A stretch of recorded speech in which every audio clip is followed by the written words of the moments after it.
साथियों, आप देख रहे हैं बीएमटीवी यूट्यूब चैनल। मैं सतवंत सिंह राणा। सभी साथियों को फूले अम्बेडकर प्रयास, जय भीम, जय जवाहर, जय संविधान। साथियों, अभी तक आप लोगों ने मेरे चैनल को सब्सक्राइब नहीं किया तो सब्सक्राइब करें, बेल आइकन को प्रेस करें, वीडियो नीचे कमेंट जरूर करें।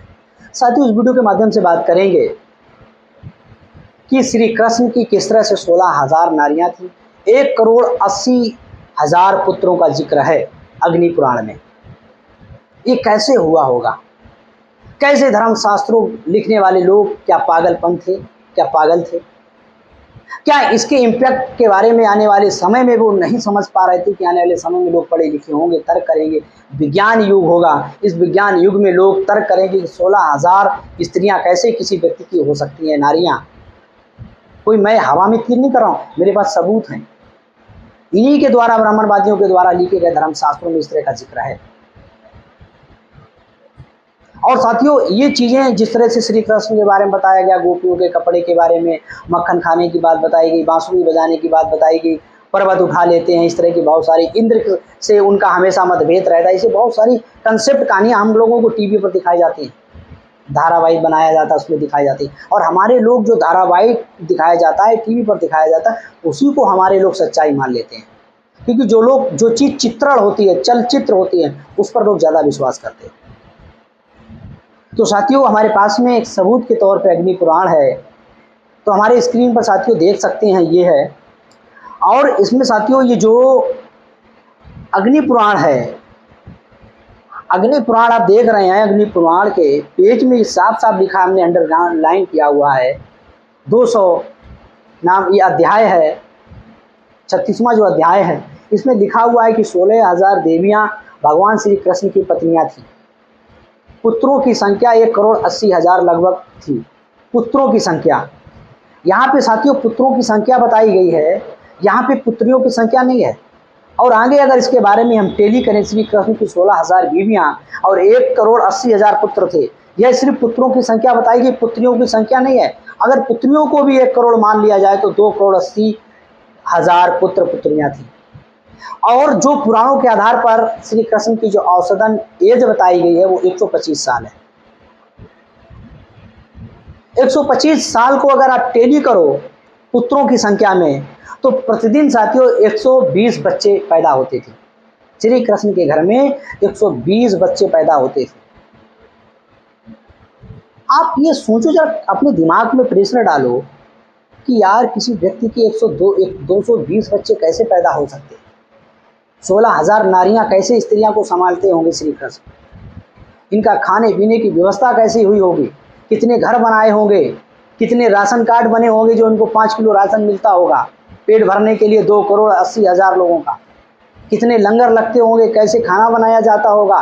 कैसे 16,000 स्त्रियों को श्री कृष्ण साथियों संभालते होंगे? इन देवियों को क्या रोज हाजिरी लगाई जाती होगी? अलग अलग तरह के इनको कैसे रुकने की और रहने की व्यवस्था रही होगी? ये सारी चीज़ें साथियों एक सोचने वाली बात है बड़ा, कि कैसे हुआ होगा।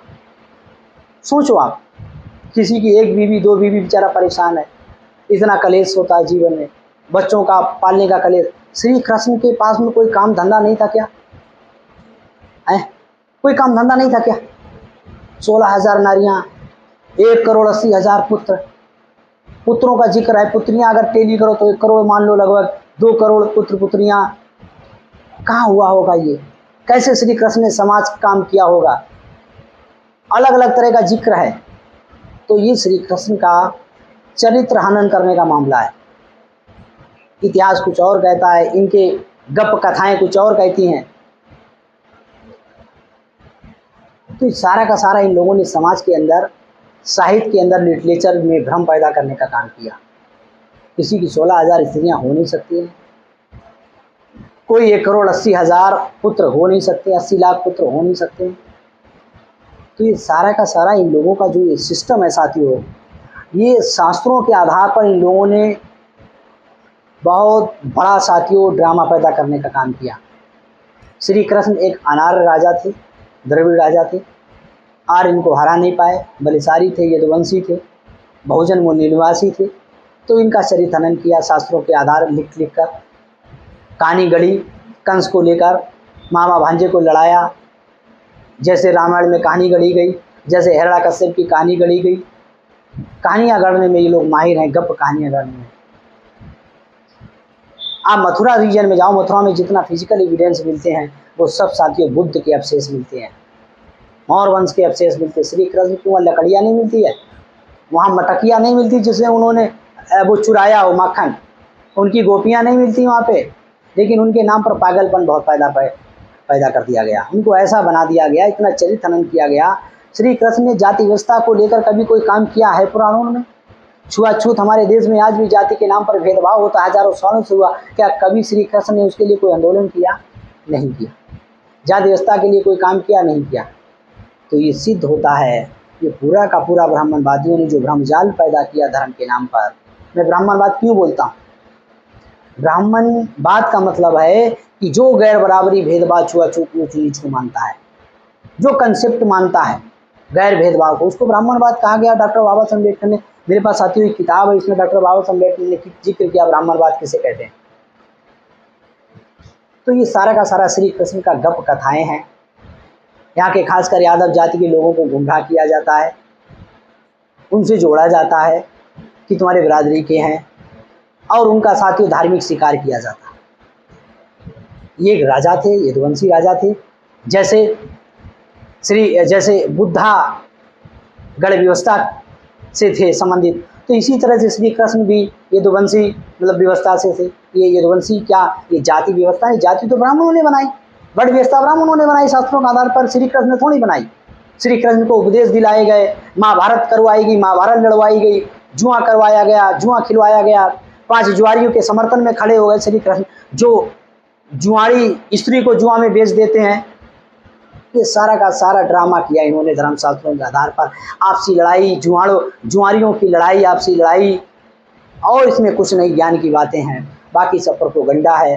बाकी इन्होंने बहुत सारा भ्रम पैदा करने किया। कुछ बातें ऐसी हैं उन्होंने जो सिद्धांत गढ़ दिए हैं जो लोग मानने लायक हैं, और बाकी इन्होंने सारा का सारा साथियों प्रोपेगेंडा पैदा करने का काम किया।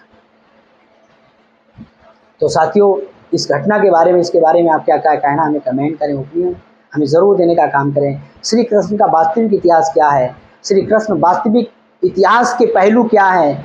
भारत के अंदर जो साहित्य है वो साहित्य का किस तरह से क्रॉस एग्जामिनेशन होना चाहिए, दोबारा संशोधन होना चाहिए, किस तरह से इन्होंने सारा का सारा गड़बड़ करने का काम किया, भ्रम पैदा करने का काम किया, लोगों को गुमराह करने का काम किया, जो अतार्किक बातें वो तार्किक बातें लाने का काम किया। सारी चीज़ों का साथियों पोस्टमार्टम करना बहुत ज़रूरी है, और साथियों आप लोग भी इसके बारे में जानकारी लेने का काम ज़रूर करें।